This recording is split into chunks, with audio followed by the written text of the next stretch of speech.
What's up, everybody? Welcome back to another episode of Around the Track with the Riders NASCAR podcast, featuring myself, SterlingRider, and as always, with me, Duke Ryder.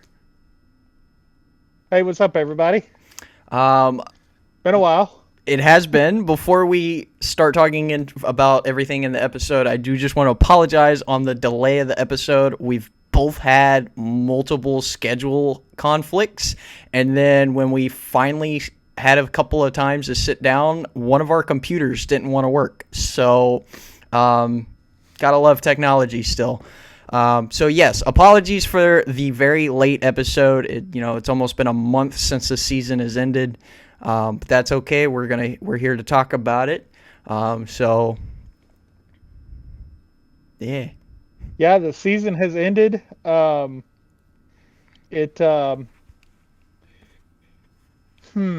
How do I put this? Don't worry about putting it gently. It was terrible. The season, the Phoenix weekend had one saving grace. Other than that, it was terrible. It was heartbreaking for a couple of drivers. It was heartbreaking for a lot of fans. The playoff system was exposed. The best drivers of the series in two of the three series did not win the championship. So it just, like I said, it just goes to show you that all of the talk about the playoffs, it was exposed at Phoenix. Not that it hasn't been exposed before. I mean, we've had drivers win the championship in the playoffs that have not won a race at all. We've had drivers that were 14th in points win the championship. I mean, it's just... all in all, in my opinion, I have to say the racing all weekend was really good. Mm-hmm. The on track product in all three series was really good. But we were in a situation where there should have already been a championship decided in two of the three series. Yeah. But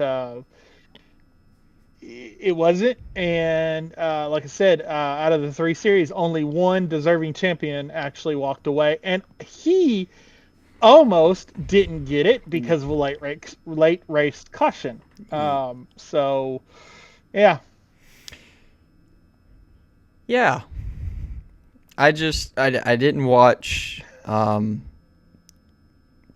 truck race live, but as you mentioned, the late race caution, I remember I was looking at Twitter when that come out, and I just remember reading Jeff Gluck's, literally just tweeted it as I pulled up Twitter, let the NASCAR effery begin, and I was like, oh no.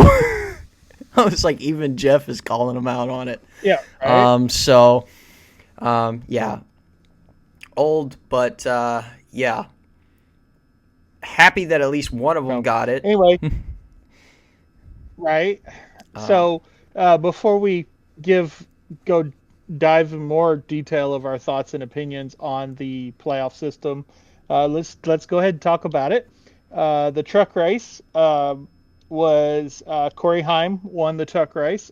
Corey Heim also won the championship. Believe it or not, the four in the playoffs finished top four. Yep. Of course, Lane Riggs, because you had Corey Heim, Tommy Jayski, Caden Honeycutt were in the Drivers' Championship. Lane Riggs was in the Owners' Championship, and then Tyler Ankrum, being the other driver in the Drivers' Championship, finished 14th. So, but yeah, that caution came out, and Corey took 4 tires, and it didn't look good. But man, I got to tell you, that 7 wide pass for the lead, or it wasn't for the lead. It actually got him up into, I think, 3rd place. Yep. But any which way, he went from like 9th to 2nd or 3rd off of the pass down in the big dog leg there at Phoenix. And it also kind of exposed that dog leg at Phoenix. I have not been a fan of that since they did the reconfig and repave, and they paved that. There used to be a curb there with grass, Yep. and there, my opinion, there really wasn't any reason to take that out. Mm-mm. So I know some tracks are trying to do away with the grass or whatever, but that just opened up a whole can of worms for Phoenix that we can't seem to put back. But in this case, with Corey Heim being able to go 7 wide and win the race and win the championship after winning 11 races this year, um, actually set us up for what we thought was going to be a good weekend. Yeah. Absolutely. Yeah. 7 wide is crazy. I didn't even know including the dog leg, the track was that wide. I also didn't know you could go that far down low into the dog leg. I know there's no really like lines down I there. don't think they want you to. I know there's. I don't think they want you to, but Corey really didn't have a choice. No, but I mean, there's like no lines down there to tell you how far you can go. There's just the infield wall. I mean, don't give them a line. I guess they're going to use every part of the track they need, and Corey Heim did that. So, interesting, I will say, but glad he was able to get it. So yeah, Corey Heim deserved that after a spectacular season, and it's good to see after such an incredible season that he's able to celebrate and finish it off the way it should be with such an incredible season. So yeah, and I know on our preview show for the 2026 season, we're going to talk about new faces and new places. But one thing that we know about Corey Heim is he doesn't have a full-time ride for 2026. After this dominant season in truck, and he should be a two-time Truck Series champion when you look at some of the events that have happened in the past that have kind of knocked him out of the championship. But when you look at him and you look at his talent and you look at what he was able to accomplish this year, he does not have a full-time ride next year. And to me, as a fan, that doesn't make any sense. Of course, you know, there's the finances of it. I understand. I don't like, but the finances of it, I do understand. But because Corey doesn't have a big name sponsor, okay, and there's not a team that has a lot of money that can take Corey and plug him in full time. But him not having a full time ride to me is just a travesty for the 2026 season. Absolutely. I mean, we've seen things like this before where, you know, championship contenders or even championship winners have nothing. We know of nothing about their next season of where they are going or may go. So we've seen this in the past, but it's still very shocking to see such a storyline unfolding.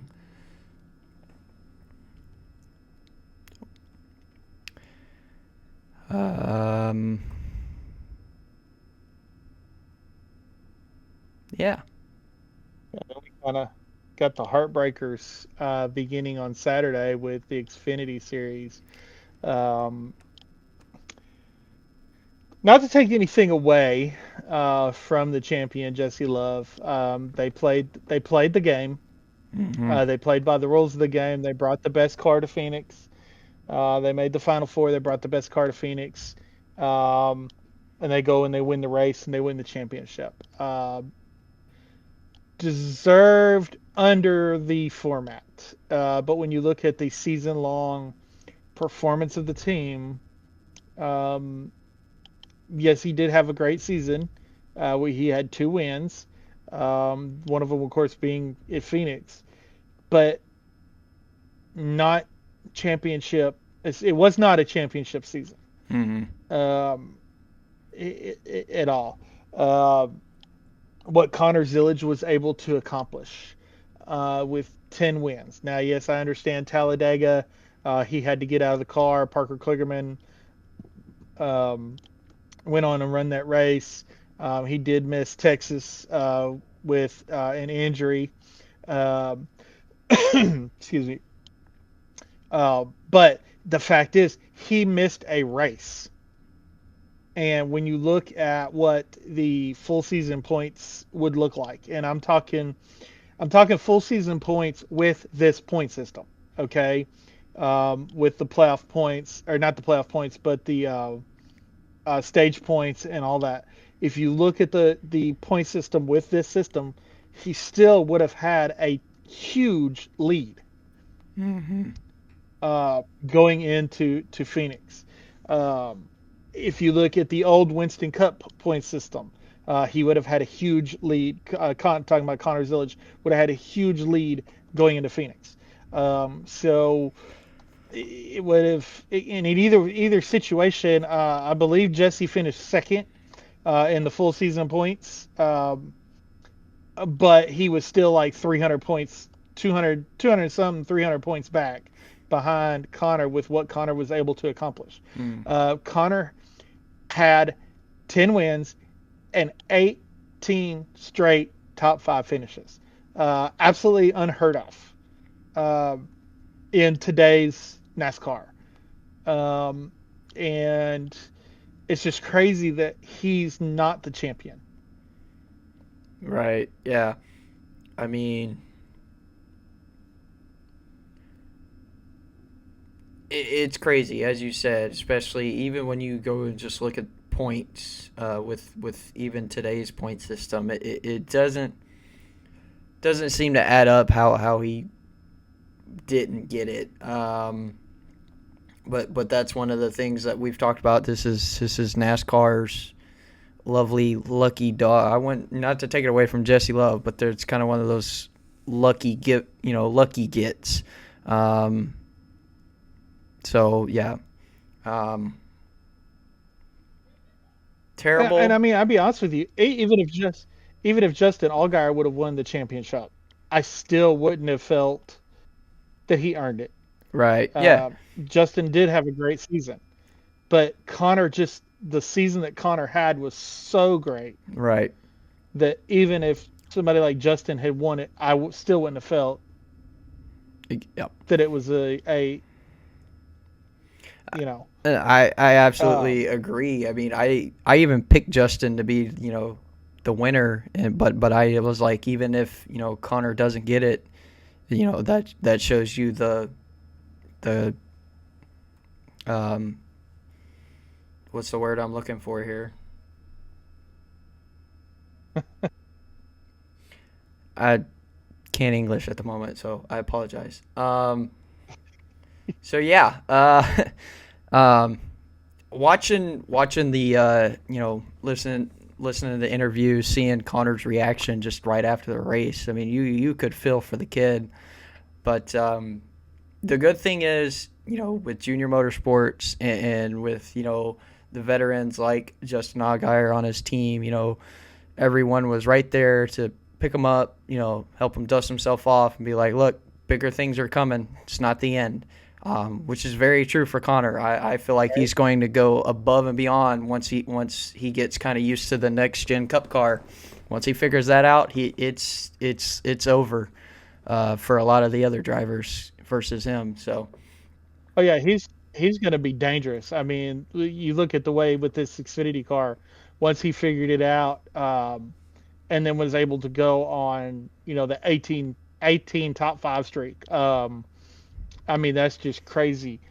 What Connor was able to do. I look for Connor to impress in 2026 in the Cup Series. mm-hmm. Absolutely. So now the other storyline of this race that we need to talk about is Sam Mayer got himself suspended Yep. from his actions at Martinsville the week before, which I don't know about you. I was not surprised that he was suspended. No. NASCAR's kind of set the precedent. But Ford made the decision to put Ryan Sieg in that car. Yeah. And I believe I texted you before the race when we found out that Ryan was going to be in the car. I was like, okay, he actually could win this race. Yeah. With the talent that he has, with the equipment that he has, he started out. He was struggling. To be honest with you, the car that he was normally raced, the 39 car that he had his brother Kyle Sieg in, actually the first stage outdrove him. Kyle Sieg was up in the top 10, and Ryan was like 12th, I think, in that 41 car. Of course, he did get caught up in a wreck, but I was really looking forward to seeing what he could do in that type of equipment. Unfortunately, that wreck cut his race short. Yeah. But while he was in the race, I was I can't say I was impressed. Running 12th in that car. What do you think? I mean, yeah, but it could have been. I feel like there's a lot of different factors that could be put in. I mean, yes, Haas Factory team's equipment has been competitive. We've seen multiple races where they've been up front. I'm thinking maybe they just didn't give Ryan the equipment they normally give to Sam. That's what I just took an old car and said, "Hey, let's."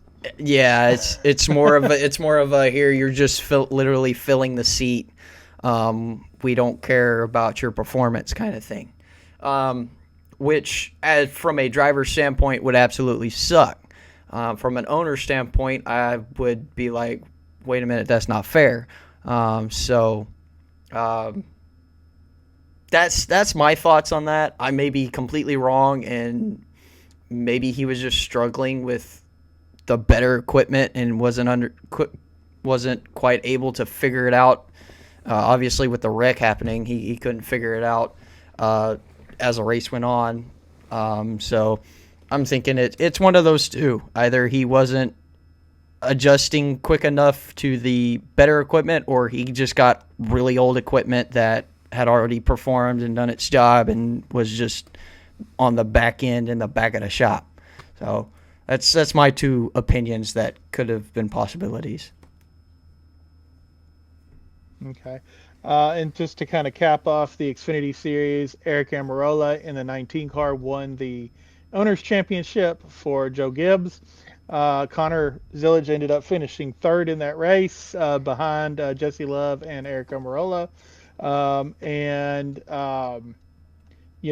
really thought Connor kind of he took a shot at Mamba Smith because Mamba had said, the playoffs playoffs are for drivers to shine when the lights are brightest, right? Mm. And Connor was like, I didn't win the Owners' Championship. I didn't win the Drivers' Championship. He's like, I guess I just didn't perform when the lights were, or I think he said something about, I guess the lights were too bright.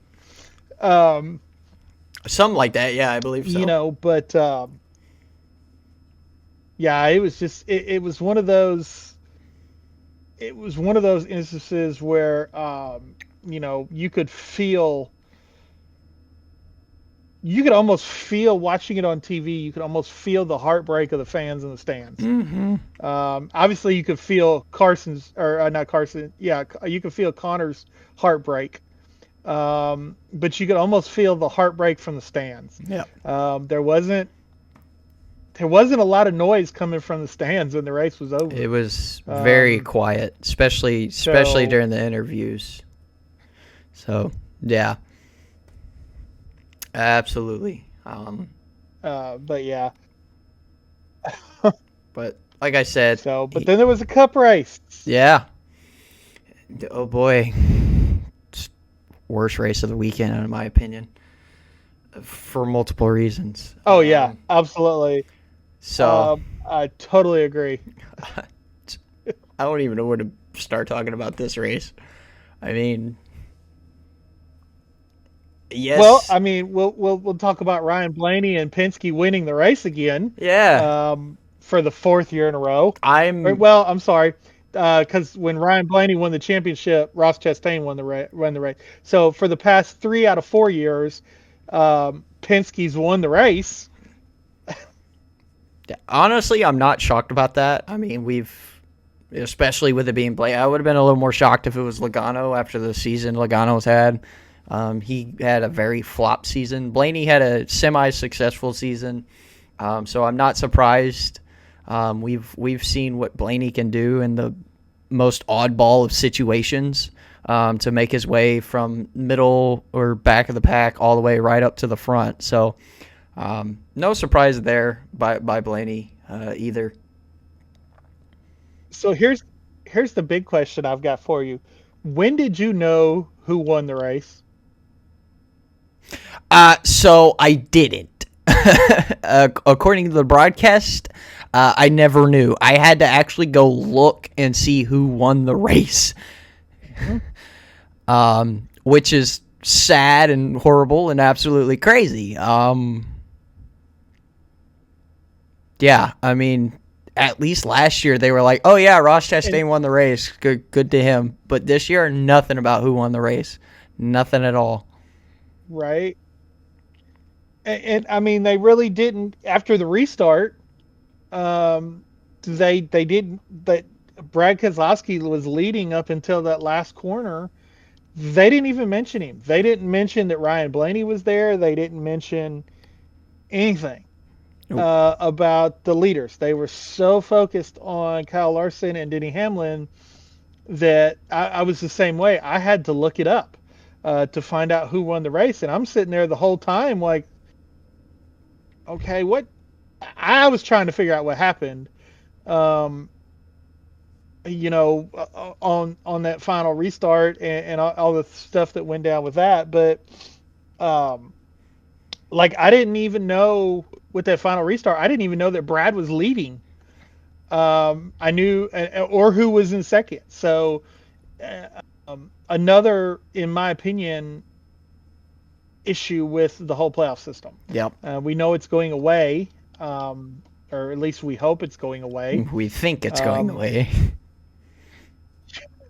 they've said it's going away, but they're also talking about keeping a playoff format of some kind. So, um, boo to that. But the fact that, and one of the discussions that's come up about this is winning a race used to be celebrated Mm-hmm. a lot more than it is now. Now it's, oh, I'm in the playoffs, or I advance to the next round of the playoffs, or whatever, and that's it. That's all a win means anymore, is getting me into the playoffs or getting me to the next round of the playoffs. And then you have come up with the final race of the season, and you have the playoff people in favor of the playoffs saying, well, the last race doesn't matter. Um, if we have a full season and the points are wrapped up a couple races before the last race, doesn't matter, right? Nobody's going to watch it. Nobody's going to pay attention. We need a playoff format so that people will pay attention. But then you have to go on social media after the race to find out who won the race. Mm-hmm. Um, that's a bad look. They didn't even interview him. Which is even worse. Wow. Nothing. Just nothing. Sad. Yeah. There used to be, of course. Well, we'll talk about that in a minute about the post race coverage when we give our overall thoughts on the season here in a little bit. But Kyle Larson ends up winning the championship. Um, the only um, solace that I took out of this is when you do look at the full season points under this points format that we have now. Kyle Larson would have won the points championship. Mm. Um, by like I think 15 points over William Byron or something like that. So that's the only solace that I can take um, in this. But we get our second heartbreak of the weekend. Denny Hamlin dominated this race, Absolutely. and unfortunately, William Byron, I believe, was running third at the time when he cut his tire with 3 laps to go. Um, and that put him out of contention. Which of course, William was my pick. Williams always, as long as he makes the final four, he's always going to be my pick. Yep. But um, you know, if it couldn't be William, I wanted Denny to win. Right. And uh, Denny takes 4 tires, and a lot of drivers take two, and Denny's able to get back up to sixth, but it wasn't enough um, to get Larson, who took two. Um, so Denny, heartbreaker. Um, talked about, you know, and you can understand the emotions at that point. He said later in the evening, he's like, I don't even know if I want to drive a race car again. Yep. Um, it was kind of reminded me of Carl Edwards 2016. Of course, Carl got taken out in a wreck that was absolutely 140% uncalled for. Thanks, Joey.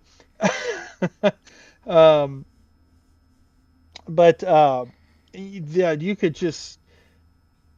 I think we felt the heartbreak more for Denny on Sunday than we did for Connor on Saturday. Yep. Um, Yep. just because knowing, okay, his father's ill. He's got the lawsuit coming up, which we'll kind of touch on here in a minute. But I really feel, at least for me, I was more heartbroken on Sunday than I was on Saturday, and Saturday was just terrible. Yeah. So, how'd you feel? Um, I mean, I honestly not much different. I felt heartbroken for Denny. I mean, most people know this. I'm not a Denny Hamlin driver fan. I'm a Denny Hamlin owner fan, but not a driver fan. But like you said, with things going on in the background with family, and then absolutely dominating the race, just to fall short is heartbroken. I mean, I understand it. I don't fully understand, but I can feel the heartbreak from it. There's a lot of videos I have seen on social media and such about Denny's father, and one of the biggest ones I love seeing over and over is that Denny's father has in a like breakable glass case a cigar that's literally signed, break open once we win the championship. And I understand health issues and all that may make that a little bit harder to do, even if the championship was won. But, that is a memory that Denny would have, Denny's family would have forever, even after, if and when his father passes. So, yeah, it's just heartbroken. I was highly disappointed, highly heartbroken. I don't like Kyle Larson. I like Kyle Larson much less than I like Denny. So not what I was hoping for at all for the weekend.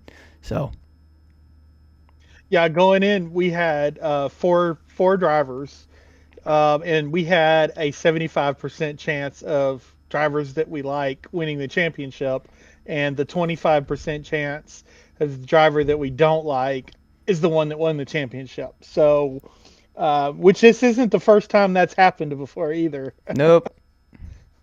Nope, not at all. Of course, normally with our luck, that's why it keeps happening. So, Right. yeah. Yep. So overall thoughts on the Truck Series season, 2025 Truck Series season. Truck Series season. Overall thoughts. Pretty solid season. Bit of a wreck fest at the beginning, but very impressed at how quickly the clean racing came into play. That is very unusual for the trucks. Normally we've seen a lot of reckless driving, but it was a lot cleaner this season. Impressed with that. Obviously, props to Corey Heim and the 11 Tricon team for dominating season and being able to get it done, even though it looked like for a minute it wasn't possible. Yeah, so I'll give you an overall rating out of 10. I'm going to say probably a 7.48 out of 10, just to be funny with the point decimals. But overall, I would say great season. Very happy with the turnout of the championship. Only series where I'm happy with the turnout of the championship. But yeah, very impressed. Loved watching it a lot. And so, yeah, good season all in all, in my opinion. Yeah, so I will concur with everything that you said. It was one of the better Truck Series seasons I've seen. The problem with the Truck Series, and it has nothing to do with the Truck Series whatsoever, is Fox Sports. Fox clearly shows they do not care about the Truck Series. Championship weekend, they couldn't even have their commentary team at the track. They had to be in the studios at Charlotte. I understand it's money saving thing, but this is championship weekend. You need to have your team at the track. The production quality was typical truck production quality. But you've got to have, first off, you got to have your commentary team at the track. Second off, it's time for the Truck Series to get a complete revamp on their commentary team. Michael Waltrip doesn't cut it anymore. Phil Parsons doesn't cut it anymore. Jamie Little never cut it in the booth. She's awesome. She's fantastic on pit road. On Sundays, she's fantastic when you watch the IndyCar races that she covers on pit road. She's fantastic on pit road. In the booth, she's got no business in the booth. There's no energy whatsoever. I mean, Corey Heim wins the championship, has a seven wide pass, and it's like, oh, Corey Heim goes 7 wide. Can't believe he went 7 wide, and he's going to get up to second place. Oh, caution's out again. And then, the restart, it's like, oh, Corey Heim is ahead of Ty Majeski. Corey Heim wins the championship. There's just no excitement whatsoever. And in my opinion, that is going to drive fans away from the Truck Series more than the racing, because like you said, they did get their act together on track. There was a whole lot fewer incidents this year than normal in Truck Series. But then you have a TV contract with TV people that just show they don't care. Yep. So I'm going to go, because of TV, I'm going to knock it down to a 6. I'm going to take those whole 4 points out of 10 that I take off is 100% due to TV. Yep. Yep. So TV almost knocked them down to a 50%, to be honest with you. No, I can absolutely agree with that. When you put in, throw in the broadcasting and how that's performed as well. Trucks just gets messed over with when it comes to the broadcasting. It's sad. It's sad. It makes the truck race very hard to watch on that perspective. There are a lot of truck races because of some of that was like just dragging moments of trying to just be like, can the race be over now so I don't have to hear these people talk anymore? There's multiple times I would try to go find like the in-truck camera, I guess you could call it, but the in-car cameras or the ride-alongs to just listen to that because I'd rather hear the engine purr and rev all throughout the race than some of those broadcasters trying to somewhat broadcast nothing good at all. So, yeah, good point. Fair enough. So I guess now we can talk about the overall Xfinity season. So I'll let you go first on that one. Okay, so I'm gonna pretty much cover first and foremost. This was their first season on the CW. And I have to say, when it comes to NASCAR Productions, did the productions, but when it comes to overall TV wise, CW knocked it out of the park. And I have never been a fan of Adam Alexander until this year. This year, Adam Alexander made me a fan of his in the booth. He showed. And part of the reason I wasn't a fan was because he kind of had that Jamie Little excitement, right? This year he showed a lot of excitement in the booth. He showed Mike Joy type knowledge in the booth. And Ken Squire, the older fans know who Ken Squire is, and he showed that kind of knowledge in the booth. So TV production was amazing. Their ratings. Xfinity had some of the highest ratings they've ever had this year being on the CW. The racing was great. And I don't know how many times we've said Xfinity race was the best race of the weekend. Probably every weekend of this year that the Xfinity race was on track, Xfinity cars was on track, we said they were the best race of the weekend. Except for the one Martinsville race. Well, yeah. I think that was the only one we didn't say was the best race. Yeah, they kind of took the truck's place. Yeah. On that race weekend, didn't they? So yeah, good point. But overall, and what Connor Zillage was able to do. I mentioned the 18 straight top fives, the 10 wins, 11 wins for the team because the one race that he was out when Kyle Larson drove that car, Kyle Larson won at Texas. But just the overall season, honestly, I would give it a 9 out of 10, with the exception of that final race at Phoenix and Connor not winning the championship. That's going to take a couple points off, so I'm going to have to give it a 7 out of 10. Just because the playoffs, for me, kind of ruined that last moment of the season. Yeah. Okay. Yeah. Great points. As you said, CW knocked it out of the park with their first season. There were a few bugs, I will say. There were a couple races where there was audio issues. I see how that could be a problem, especially being like a first year with some of this equipment. Yeah. And, as you said, NASCAR production team was doing this. So I could see there being bugs for the first season for sure.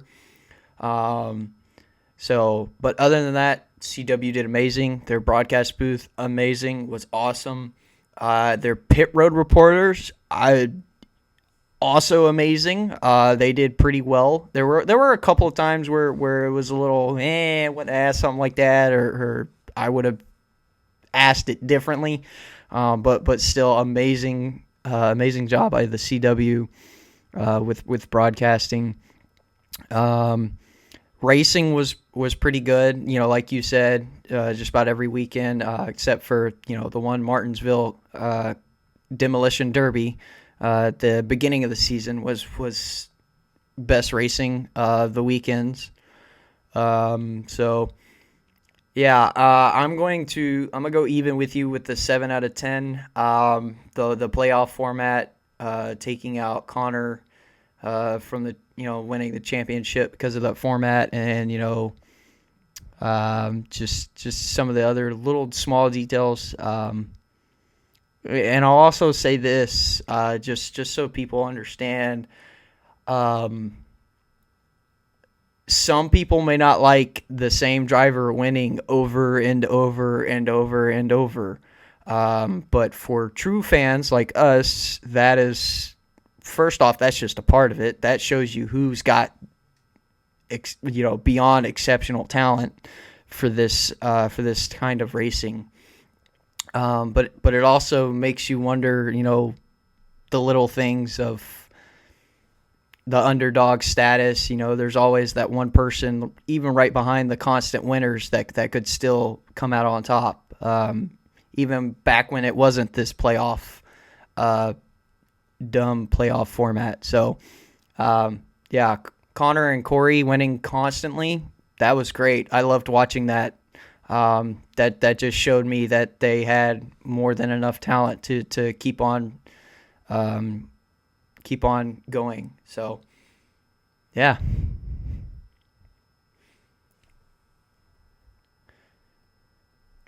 Yeah, for sure. The other thing that and I know I mentioned it earlier, but the Parker Kligerman getting his win taken away in the truck. He won at Daytona in the Truck Series. Yep. To start the year, they took that win away, and then he comes back and he fills in for Connor at Talladega in the Xfinity race, and he goes out there and he gets his checkered flag. Now, granted, Connor got credit for the win, but let's just be honest, Parker won that race. Absolutely. And Parker deserves a trophy to win for winning that race. And to me, that was one of the most impressive things I've seen in a while in any of the series. Is he has that heartbreak. He's racing part time because he's also in the booth for the CW, and he gets tabbed to help Connor out at Talladega, and he goes out and he proves that, in my opinion, he proves that he should have a full-time ride. Yeah. Absolutely. In quality equipment. Absolutely. I 100% agree with that. 100%. So, yeah. I suppose now for the Cup Series. Cup Series. Yeah, go ahead. Yeah.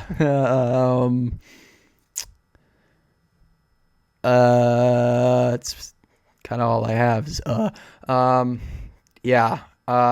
Broadcast. I'll just kind of go through the list as we do. The broadcasting.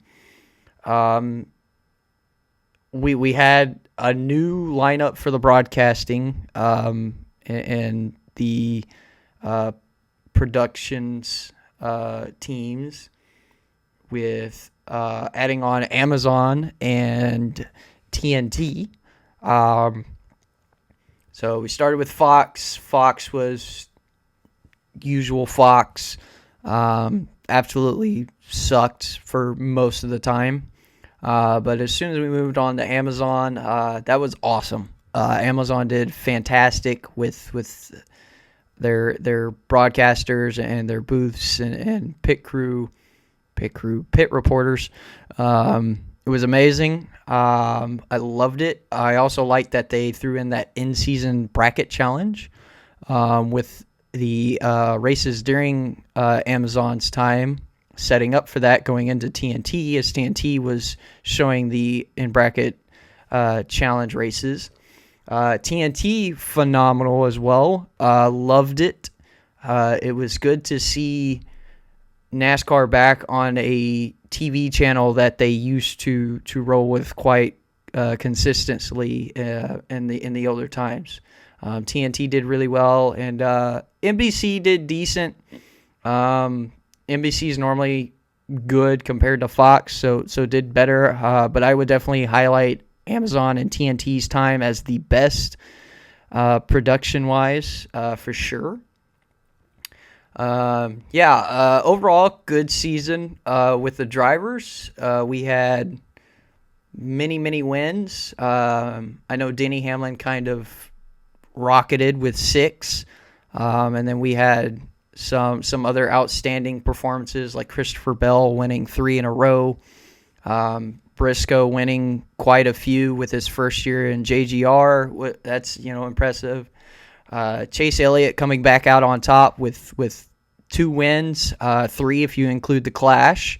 That was awesome to watch as a Chase Elliott fan. Byron again, very consistent, winning 3 races as well. So that's just a few of them. Multiple drivers had their win. Big breakthrough. I will also say Bubba Wallace winning the Brickyard 400. That was awesome to watch. Watching that because I was currently home with you guys, so that was awesome to watch with all the family. Phenomenal year for the drivers. Just the ending. The ending's what sucks. Kind of like Xfinity, the ending sucks because of the playoff format. So overall, I'm going to give it.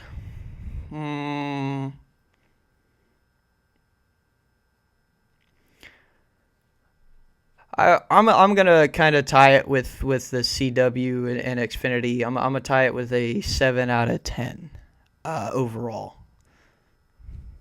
So that's my thoughts. Yeah, they still haven't figured this car out yet. No. It's not putting on the races that we need it to put on. I know they're increasing horsepower and they're talking about doing some underbody stuff and trying some stuff next year. We'll just have to wait and see how that goes. Goodyear did come in and step up and helped out a lot in quite a few races. Helped out, helped make, there was some tire wear at some racetracks where there needed to be tire wear. Drivers had to learn to manage their tires, which is good. Shouldn't have to depend on tire wear to have a good race. There should be tire wear. There absolutely should be tire wear. But a faster car should still be able to pass a slower car. I would agree with you on all of the TV things. I think Fox does an okay job. Fox's biggest issue is commercials. But I understand, they have to pay the bills. I just think sometimes Fox is a little commercial heavy. I do want to give Amazon a huge props because not only did they do really good coverage, they also offered 30 days free for Amazon Prime, which covered all 5 races. Absolutely. So for newcomers, for people that weren't subscribers, for people that were, they're not really, they're like, I don't know anything about the streaming stuff. Amazon said, you know what, we'll help you out. It's going to be free. So I almost look for them probably to do that for a couple more years, just till fans are able to get acclimated to it, and stuff like that. So, and let's face it, Amazon's not making their money off of subscribers. They're making their money off of advertisements, and they're making their money off of the products that they sell on Amazon.com, not on Amazon Video. So the in-season bracket challenge, I thought was very interesting. Don't like how they did it. It simply should have been first through 32nd in points. Not crazy finishes. I can't even remember how they did it, but it was like their average finish of those 3 races on Amazon leading into TNT or something like that. Honestly, SVG missed out on the in-season bracket challenge because he was like a couple points short, and then he goes on and he really had a breakout season. He won so many road course races, and really started to impress on the ovals there towards the end of the season. So, we mentioned Connor and what Connor. We look at Connor when he figures out this car, he's going to be dangerous. I think SVG's the same thing, and other drivers have said that too. When SVG figures out the ovals, he's going to be dangerous um, to this Cup Series. So, but he goes out and he wins races. Um, First trip to Mexico was interesting Yes. for the Xfinity and the Cup Series. Can't say I'm a great fan of international racing, but it is what it is. And I thought the weekend was a very good weekend. Um, so overall, um, I'm gonna have to give it because of Amazon, because of TNT. AC did a decent job. Fox in average, Fox was Fox and did the Fox job, which isn't terrible, but it's not great either. It's definitely not Truck Series level. Hmm. At least they send Mike Joy and Kevin Harvick and Clint Boyer to the racetrack. At least they do that Yeah. every weekend. So, uh, but I'm gonna go ahead and I'm gonna go. I'll man, I can't go a 7. Um, but I don't want to go 6 because I think a 6 is too low. Actually, yeah, I'm gonna go with a 6 because um, obviously the playoffs in the situation that happened there at Phoenix did not help. The fact that I didn't know who the winner was at Phoenix does not help.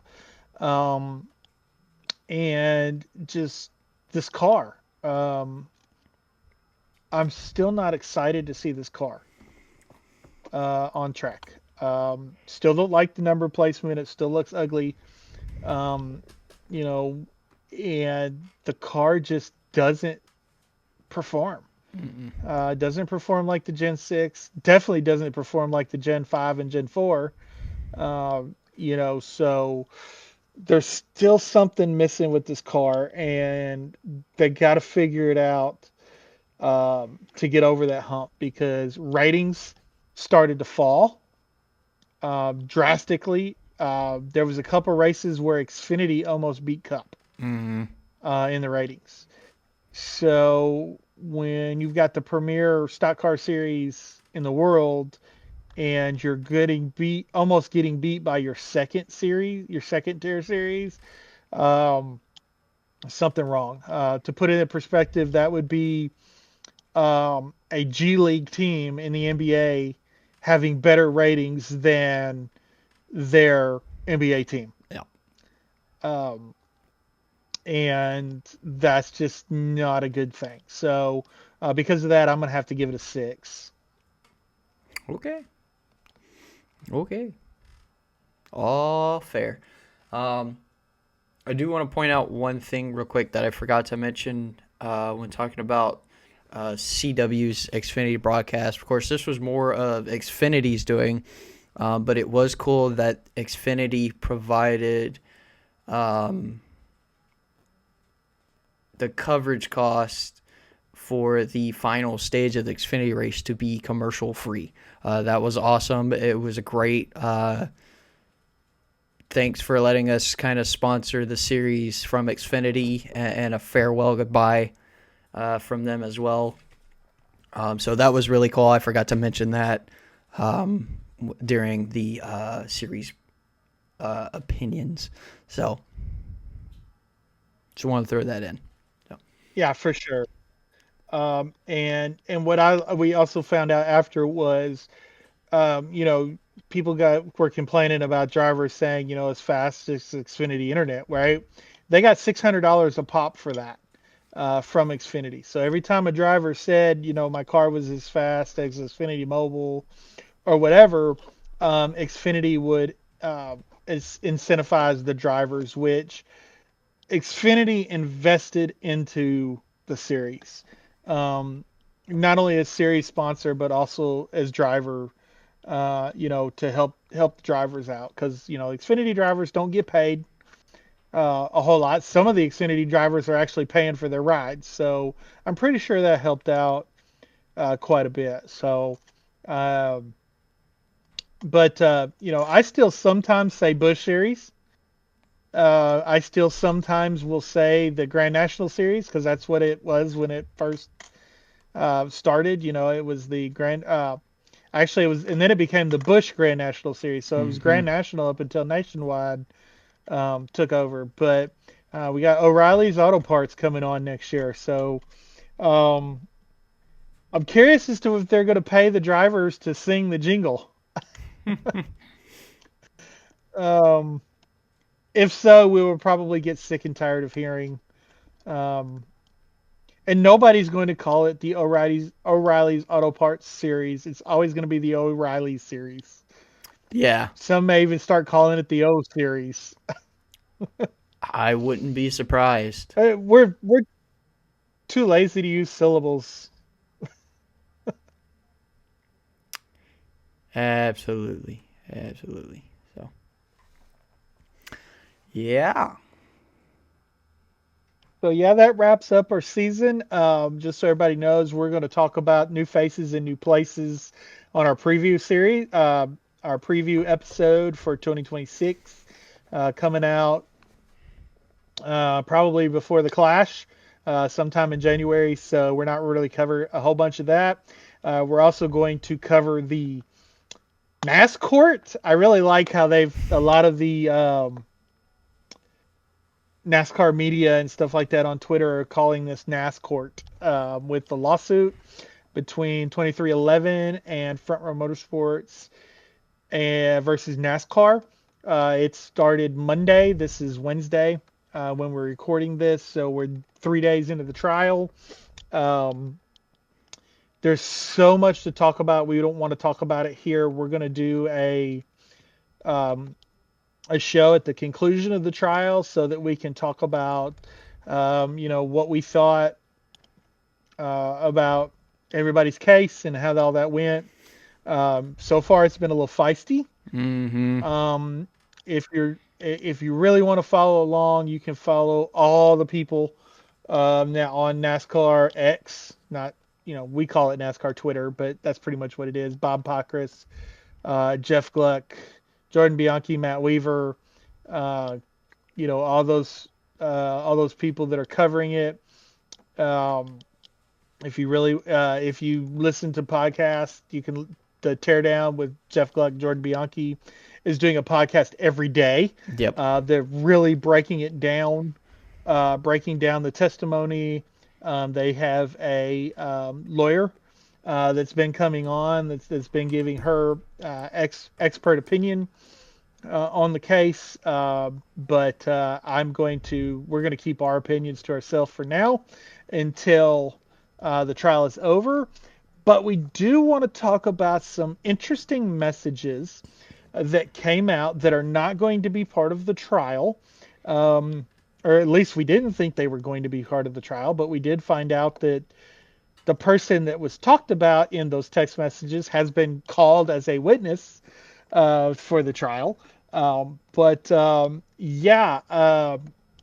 So Bob Pockrass reported some of these text messages, emails, and stuff that had come out through discovery that are not going to be, admissible in the trial, and there was some really hard harsh things that were said specifically about Richard Childress. They called him a stupid redneck. Said he needed to be taken out back and flogged. Said that he owed NASCAR because he'd made his fortune off of NASCAR. And here's my thoughts on that, and then I'll let you give your thoughts. Without Richard Childress and Dale Earnhardt teaming up in the 80s, NASCAR never, ever would have grown to what it did in the late 90s, early 2000s. Mm-hmm. So to say that Richard Childress made his millions, made his fortune off of NASCAR is 100% true. But NASCAR made a lot of money off of Richard Childress and Dale Earnhardt. As a matter of fact, Richard Childress and Dale Earnhardt started the NASCAR merchandising that we know today. Especially Dale Earnhardt, started. Yeah, they had T-shirts and they had a couple die-casts out on the market. Mainly the 164th die-cast out on the market. But what Dale Earnhardt and his team and Action Performance did was they took the merchandise and took it to a whole new level. And NASCAR has made billions off of merchandise sales, and that would not have happened had it not been for Richard Childress struggling, getting out of the car and putting Dale Earnhardt in. So for NASCAR to come out, NASCAR executive Steve Phelps to come out and call him a stupid redneck and who needs to be flogged disappointing is a major understatement. I know it made a lot of fans very upset at NASCAR, and it kind of shows that NASCAR leadership is totally out of touch with their fan base, because the fan base of NASCAR, the hardcore fan base of NASCAR, has been, is, and will always be the blue collar redneck, so to speak. The middle class, hardworking Monday through Friday, 40 hours a week, sometimes overtime, working class person is always going to be the fan base for NASCAR or any kind of auto racing outside of F1, where you have to spend 3 months paycheck to get a ticket to go to the race. So that, not only is it insulting to Richard Childress, but it's insulting to the fans as well. So what do you think about that? How'd that make you feel? I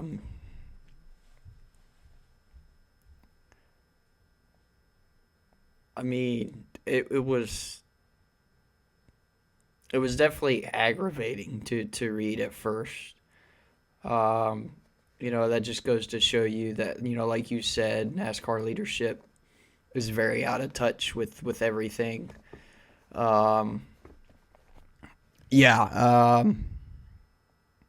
was not happy at the slightest. Very, very ticked off, very upset, very,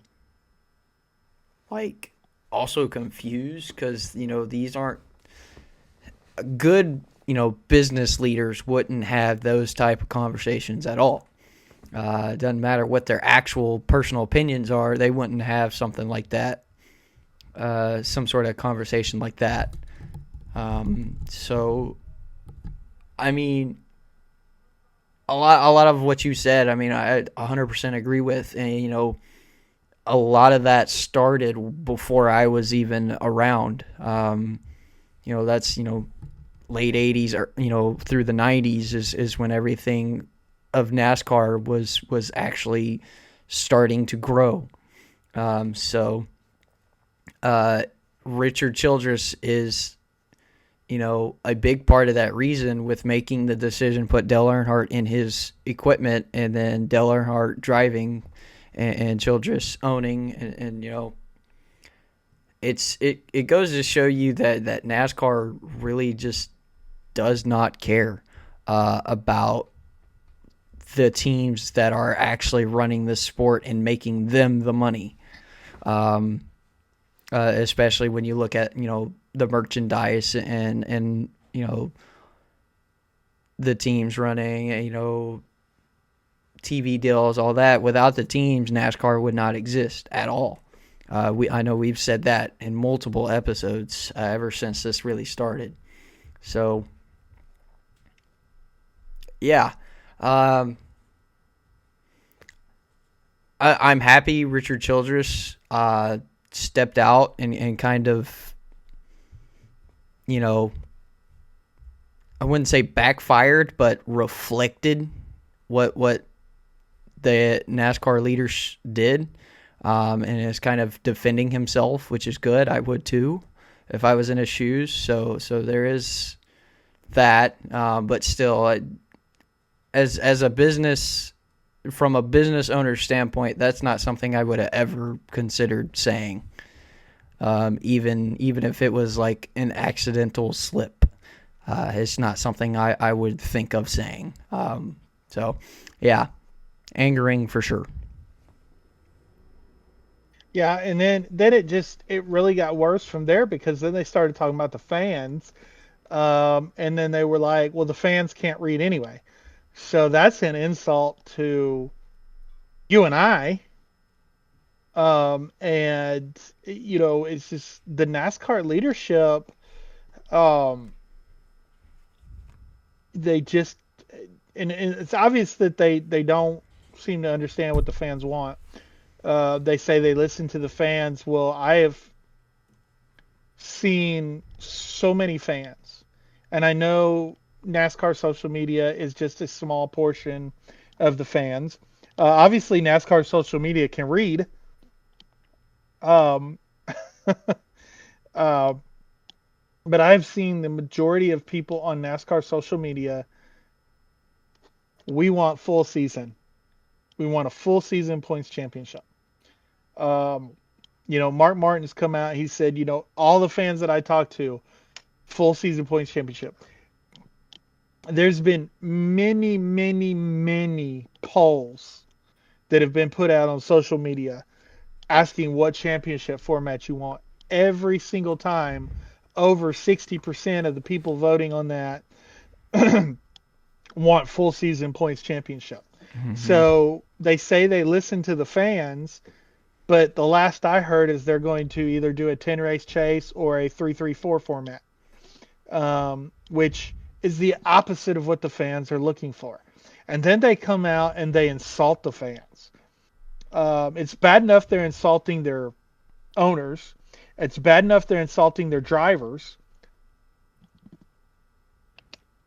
but they got to insult the fans too, Mm-hmm. and say that we're just, basically say we're too stupid to know how to read.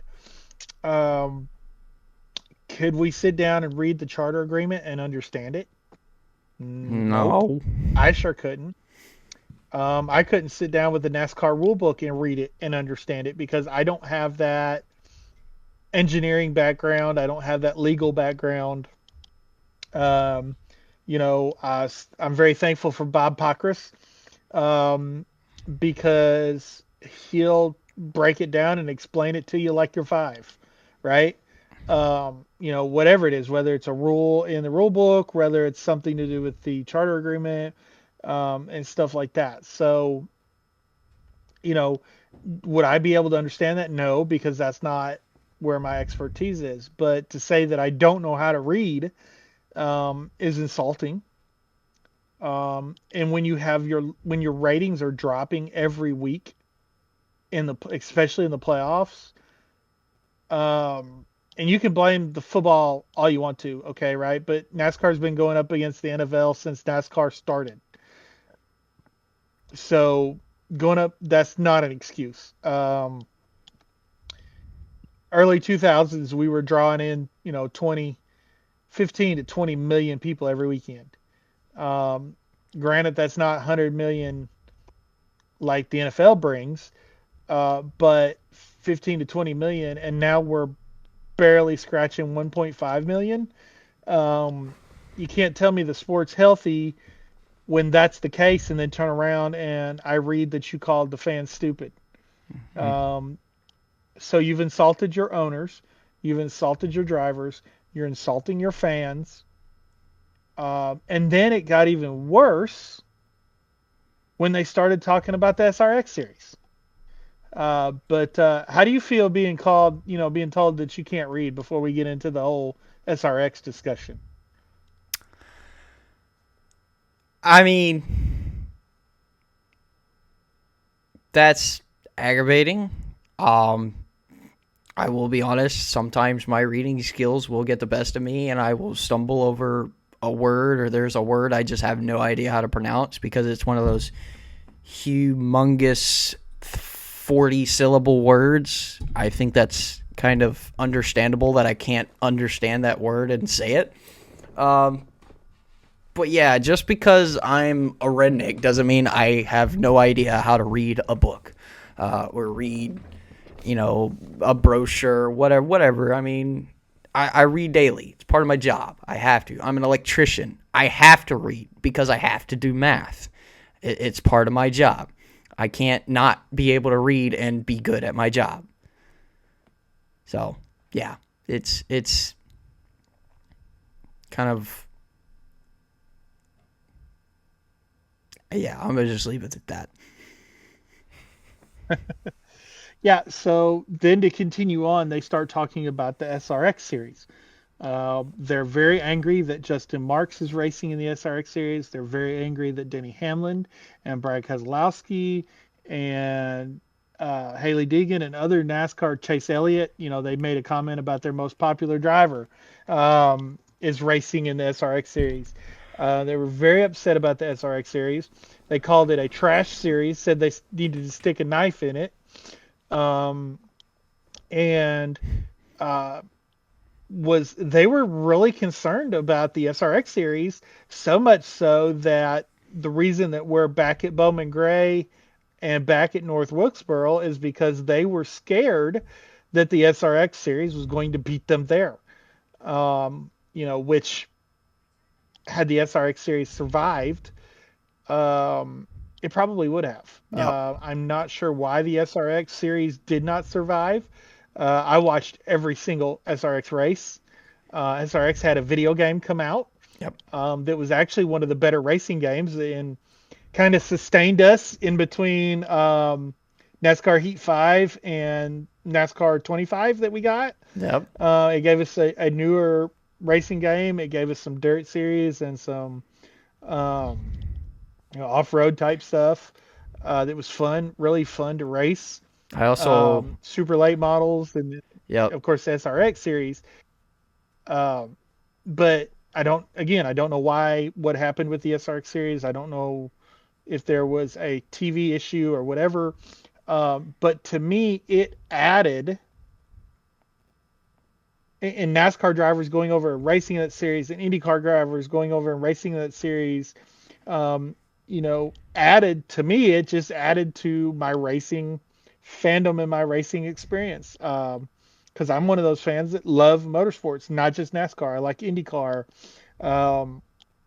I watch, some Le Mans and not Le Mans, IMSA type races. I'm not a big F1 fan. I watch a lot of dirt racing. I of course, love NASCAR. But the whole point of the lawsuit is that NASCAR is a monopoly, right? That they're actually using their, because it's already been established that they are a monopoly, but they're using their powers as a monopoly illegally. And this kind of proves the case. Yep. That they wanted to destroy a series that they felt was competing with them. SRX beat the Truck and Xfinity series a few weeks in ratings. So that really had NASCAR worried. But to be perfectly honest with you, I miss the SRX series. Mm-hmm. I do too. It was a fun series to watch. It had, I don't know. It had something that just seemed to be missing, of course, from the actual NASCAR series. Plus, I mean, when you get drivers from other series competing, kind of like, okay, everyone's in the same equipment on the same track. Who of what series is going to come out on top? Because you had no idea. It was completely different to everyone. Yeah, you might have had some, the asphalt track background or some dirt background or But the cars, and with the cars, the way the cars had been built, you didn't know none of that background really helps you much. So it was entertaining to watch. I loved watching it. I hate that I was never able to go to one of the races when I was in Florida. That was like the one race I kept missing because of my work schedule. It was one I tried really hard to go to, but my work schedule would not let me. So it was awesome to watch. It was great. I liked it.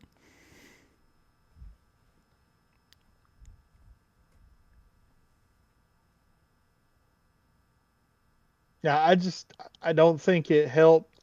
In all of this information that we're talking about is not going to be able to be brought up in court, but in the court of public opinion,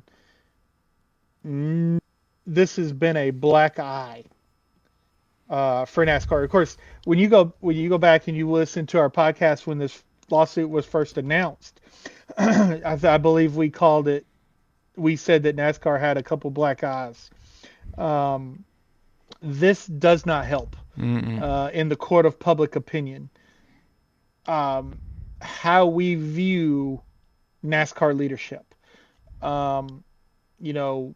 We love the teams, we love the drivers, we're passionate fans, but when it comes to the leadership, we are just the opposite. NASCAR leadership needs a change. If the lawsuit and these messages that have come out do not lead to a change, I'm not really sure that it doesn't matter who wins the lawsuit. I'm not really sure NASCAR is going to. I'm not sure they're going to come back from this if there's not a leadership change. And I understand, because with the lawsuit coming up and going to trial, it would have been a bad look for NASCAR to fire the people involved in these messages that were released. But if they don't, when all's said and done, if there's not a change at the top, it will really show you that NASCAR is not paying any attention to what's going on around them in the world of the fans. Absolutely. Absolutely.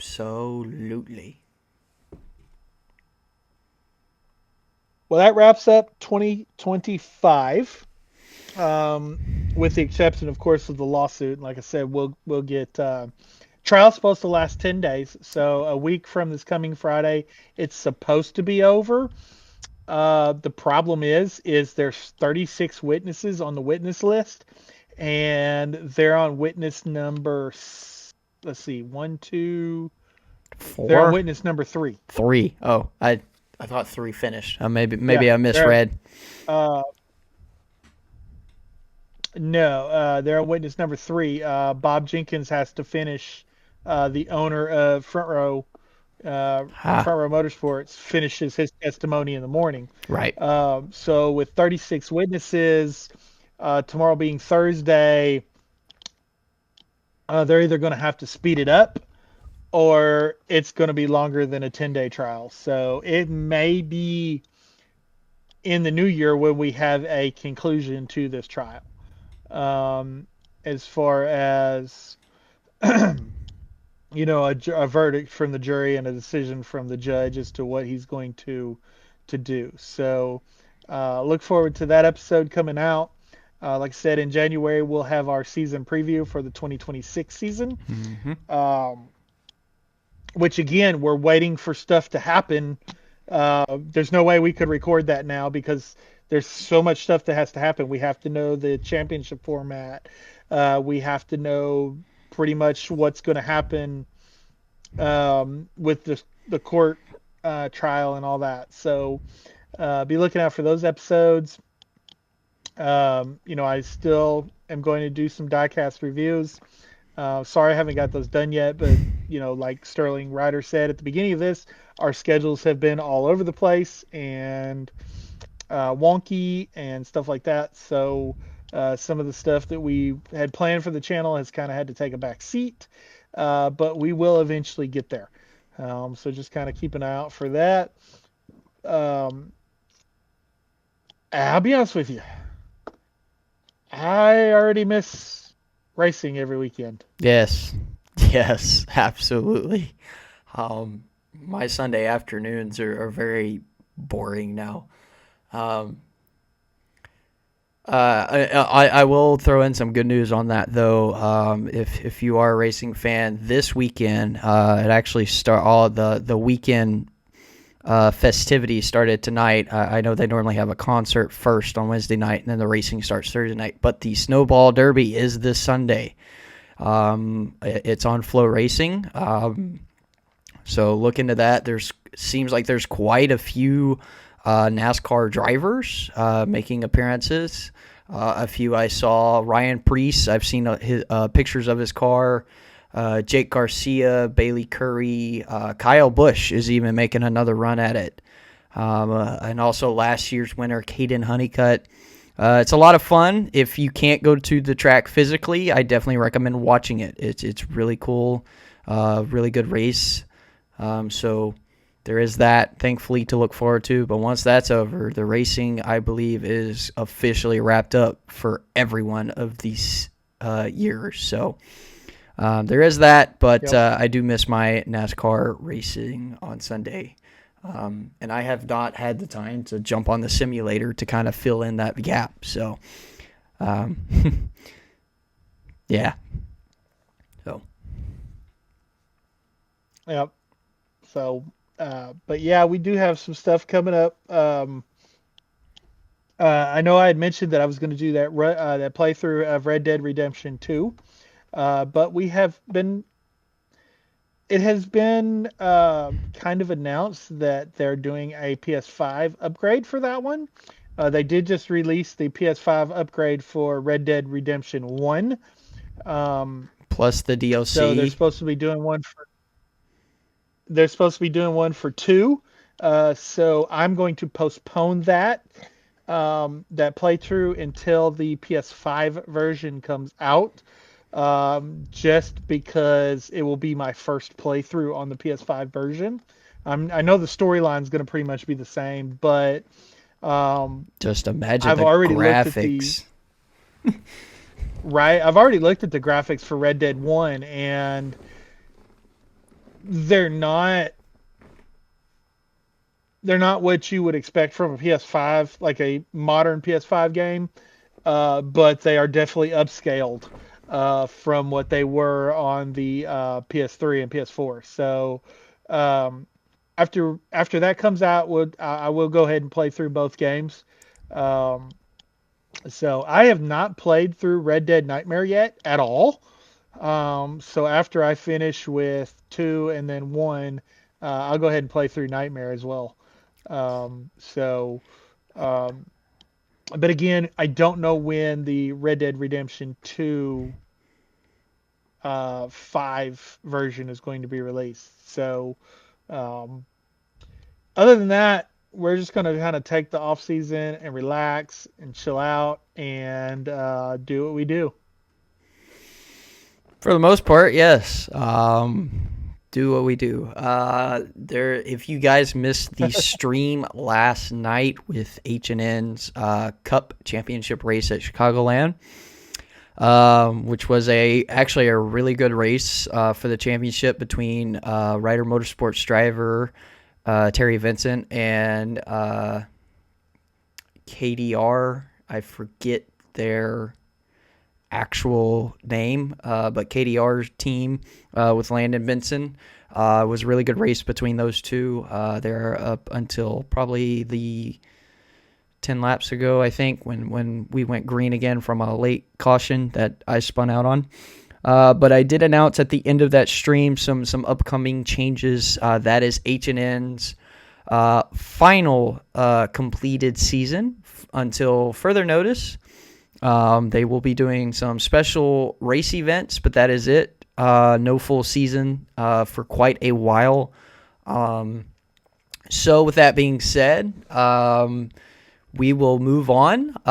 For many of you, I never got around to making any footage content from the footage I recorded from the race, but we have mentioned it a lot when I ran with the United States Online Racing Association League, winning their race against veteran suicide race they had in the middle of their previous season at iRacing Superspeedway. So I have officially built Ryder Motorsports for them. We got a team of 3 new drivers, and then, of course, myself included. We will be running Cup Series on Mondays and Truck Series on Fridays.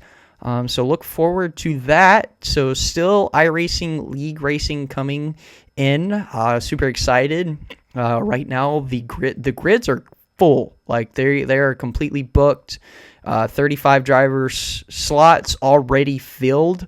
The season starts January. The first Cup race, I believe, is January 5th, and the first first truck race is that following Friday on the 9th, I believe. So look forward to that. I'm really excited for that. Had a good go with H&N. Lots of respect to those guys. Lots of fun there as well. Thank you for the opportunity to letting the podcast sponsor the Xfinity Series with you guys as well. Appreciate that. So there is that. Also, with the upcoming holidays coming up, I'm going to have a little bit of free time, thankfully, that I will be home by myself because my wife will still be working for a good bit of it. So look forward to some content. I've joined a 5M server with GTA 5 role-playing sessions. We've joined the Hazard County roleplay. So if you're a fan of the Dukes of Hazzard, no, it is not a Dukes of Hazzard roleplay, but there is a lot of iconic things from the Dukes of Hazzard and many other 80, 90 TV shows and movies, with the cars included. It's a good group of people. They're a lot of fun to hang out with. So be on the lookout for some cool videos on that. And then also we'll be trying to get a playthrough of Star Wars Jedi Survivor. I know I finished Fallen Order long time ago, earlier this year. So look forward to finally continuing that Star Wars Jedi series, and doing a playthrough of Survivor. So there is content still in the planning process. And then once, as Duke Ryder said, once the PS5 version for Red Dead Redemption 2 is released, we'll get some content on that as well. So just make sure you are subscribed to the channel and have the notification bell enabled so you know when that content hits the channel. You can go right on to it no matter what you're doing. As long as you're not driving, hey, why not? Tune in. So also just a quick another announcement with the iRacing League. I know I'm kind of rambling here. With USORA, I'm going to be trying to stream a good amount of that on TikTok, trying to grow the fan base some more. I will attempt to do dual streaming where I have YouTube and TikTok going, but that doesn't always work. So, however, I will have it recording. So if it does not get streamed on YouTube, it will be put up as a VOD on the channel. So you don't worry, you YouTube subscribers, you will not miss out on any of the races just because you don't have TikTok.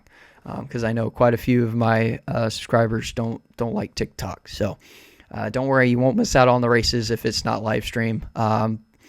But the good news about that is Fearless Broadcasting will be live streaming the races with a broadcast booth and everything, so you can always watch it from there and not just see my driver POV all the time, which makes it a lot more entertaining, especially when I'm the one in front winning the race. So, yeah, sorry I rambled on there, but those are the future plans of the channel coming up very soon, actually starting next week with the RP sessions and Survivor gameplay. So look forward to that. Cool.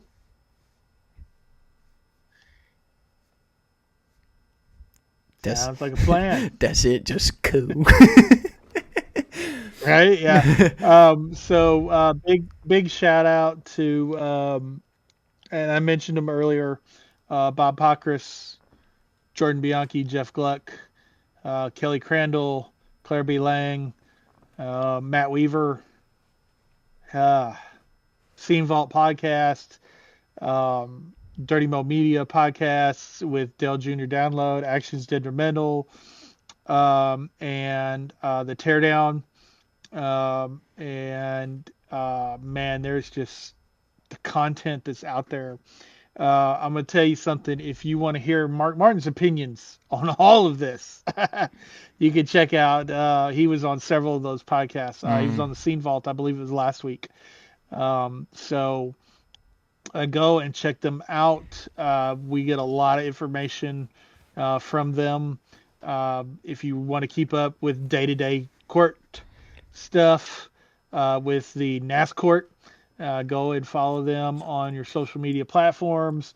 And big shout out to Circle B Diecasts, again, keeping us in Diecasts for another year as we wrap up 2025. This is probably the fewest amount of diecasts I've ever bought in a year.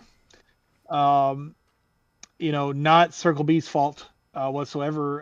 It's basically some financial stuff on our side. We're working on paying off some other stuff. We've had to buy every major appliance this year that you could think of to buy: a washer, a dryer, refrigerator. We've moved. You got married. Yeah. Quite a bit of. So we've quite a bit on the expense side this year, but that's okay. It happens. Yeah. So, huge shout out to Circle B Diecast. If you missed out on their Black Friday sales, you missed out on some good deals. They do have some stuff on there still, some prototypes and stuff like that are awesome. Go check them out. If you've got a lot of money that you want to spend on a single diecast, you're looking for a prototype, go get you a prototype. Unfortunately, they're just a little too much above my budget right now. I would love to have gotten one of the Kevin Harvick prototypes that they have. Unfortunately, I just can't afford it right now, but maybe in the future I'll get a prototype. I do have a couple of number one DIN ones. I've got one William Byron and two Kevin Harvick DIN ones, but I still do not have that door number for any of the drivers that I've got. I don't have a prototype. Still in search for those. Maybe in the future when I have a little bit more discretionary income. But check out all those guys, their podcasts, follow them on social media, check out their websites, because without them, we wouldn't be able to do what we do. So thank them. They don't sponsor us. Man, I still want, maybe in the off season, I can get with the owner of Circle B Diecast and see what we can do about 2026. Helping us out with some of that, but check them out. We appreciate them. We appreciate the work that they do. Yes, I know they get paid for doing the work that they do, but I tell you what, without them, the fans would not know what we know. Especially since we can't read, we got to have them tell us what we're looking at. Yeah. But anyway, that's our non-sponsors, folks. So give us a shout out to our sponsors. All right, of course.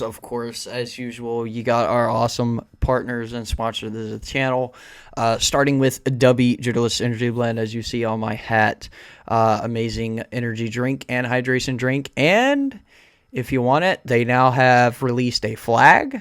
So if you want a Dubby Energy flag, which I will eventually get, hopefully, and that just released today. Right now, it's only app exclusives only, but they have released desktop mouse pads. There's 3 different designs, so go check them out. They are big mouse pads, but they look awesome. So go check them out. Use code SterlingRider for currently, I believe, 20% off at checkout. They did during the Black Friday sales up us up to 30% with our discount codes, but they also had their own Black Friday store-wide Black Friday code going that kind of took us out of that. So that's okay. So also check out Rankest Rope Ranch Wear for your rodeo and Western style mix of clothing. Use code SilverDuke01 for 15% off with them. And then you also got Follow Him Apparel, your Christian-based apparel, and then Undrdog Athletix, which is your Christian-based athletic apparel. Both of those codes are SterlingRider for 10% off at checkout with them as well. So thank you to all 4 of them, especially Dubby for being with me since pretty much day 1 of starting all this. And yeah, so that being said, any final words before we send off? Yeah, just want to wish everybody a Merry Christmas, Happy New Year. Hope everybody had a wonderful Thanksgiving. Looking forward to the off season. Can't say I'm looking forward to the 2026 season because I don't know what that's going to look like. We don't know what that's going to look like until we have the information that we have. But I hope everybody has a safe holiday season. Hope you get everything under the tree that you're looking for. Man, just remember that, Santa Claus is a big deal this time of the year, but Jesus is still the reason for the season. So, Absolutely. Just everybody have a Merry Christmas, and we will see you again here on the podcast, either when the court trial is over, or we'll definitely see you in January. Yep. For either a recap of the court or our preseason podcast or both. So just everybody have a wonderful holiday season. Absolutely. So thank you so much to you guys for following through with us this season, our second season of the podcast. Still a little bit more to go with the court, but if not, we will, depending on when that ends, we will see you in that next